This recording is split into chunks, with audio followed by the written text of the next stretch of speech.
anyone vote these days? Who's next, hippies? We'll have another Carter on our hands. And we're on it. 3, 2, 1.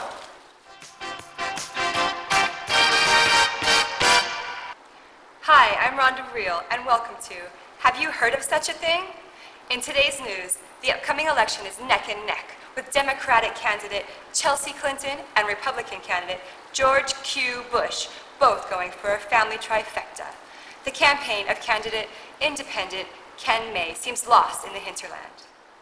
On this Halloween day, the lead singer of Zombie Politicans is taking his erstwhile moniker literally by attempting to solicit the long-ignored zombie vote. With me in the studio, I have political analyst Dick Rubin. Now, Dick, have you heard of such a thing? Although what May is doing may not seem very lively, it is actually well within his political right. I only have one question.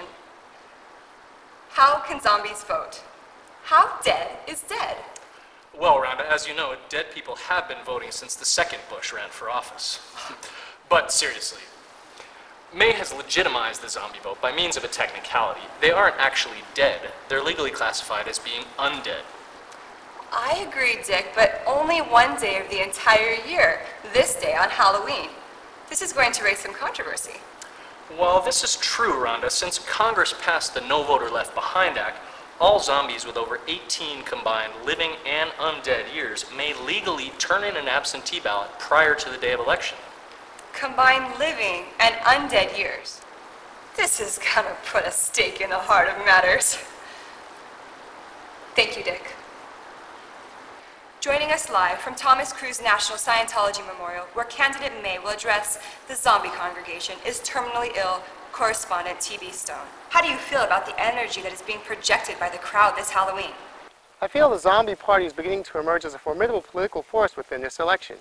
In the future, candidates will be obligated to pay much more attention to the zombie demographic when seeking political office. And Tom, apart from the obvious, why do you suppose May identifies with the zombies so well? Well, Rebecca, it's very simple. May speaks their language. Thank you, Tom. In other news, the most popular Halloween costume this year is Slutty Nurse. Let's go back to TV in the field live to see how things have unraveled as presidential candidate May prepares to address the recently resurrected. Yes! Rhonda, I'm here with zombie voter Mabel Fitch and Dr. Lazarus Reiser, Dean of Zombie Studies at Salem University.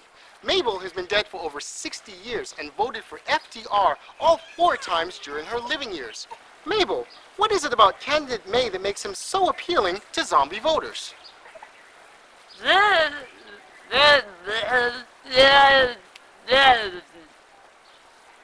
He's the first and only candidate that truly cares about the dreams and rights of zombies and their families.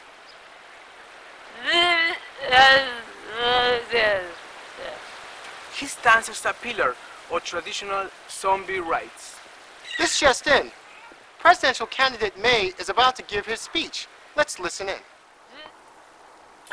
Janice, seriously, I want their vote. I don't want to look like them. Actually, sir, studies show that the more you look like them, the more likely they are to accept you and therefore not eat you.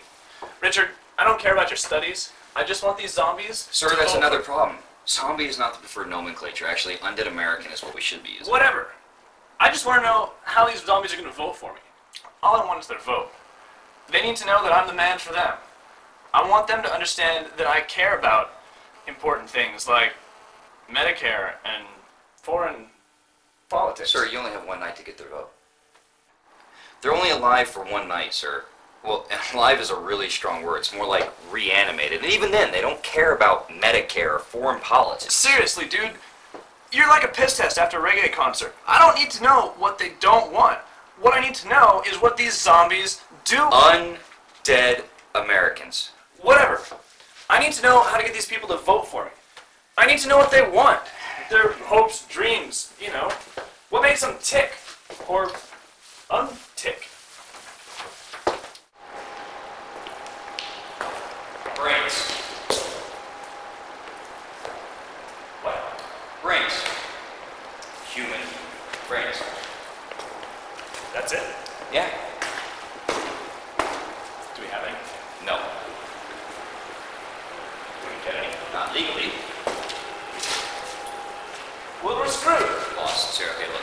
You don't need to worry about that. Let me deal with it. I'll come up with a plan, and we'll go from there. You just need to worry about knocking him dead. I don't need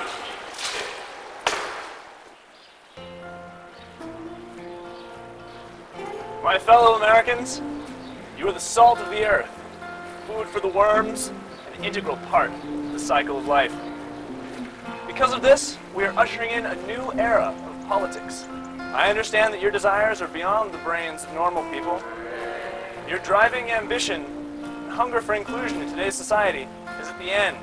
With the help of my brain and my intelligent, brain-filled cabinet, we will fight for your right even as you rest in your graves. Halloween will now be even more hollow than before. Sir, you're losing him. You're losing him. What do I do? I thought of that. What's this? Don't ask.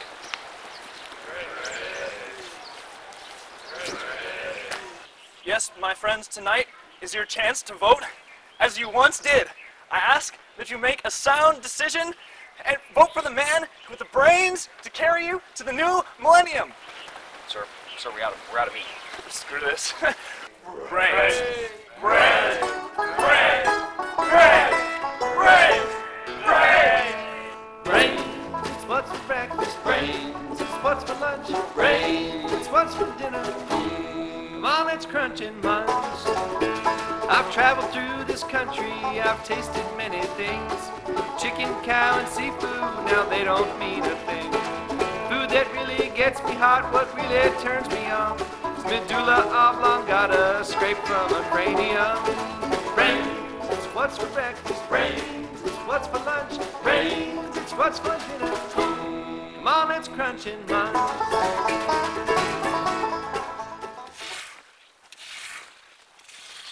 Overtime. Every fucking Halloween.